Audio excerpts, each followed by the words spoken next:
In this video, we will cover how to add a field note marker on the Ag Leader Edge display. From the home screen, press the Setup button, press Field Notes,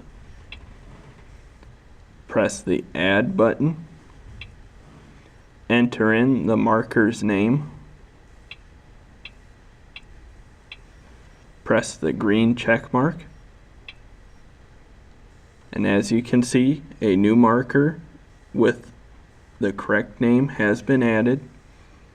To change the icon for this marker, highlight the marker and press Change Icon. From here, you can choose whatever icon that you see suitable for this marker. Once you have made your selection, press the green check mark and your map icon will now be changed.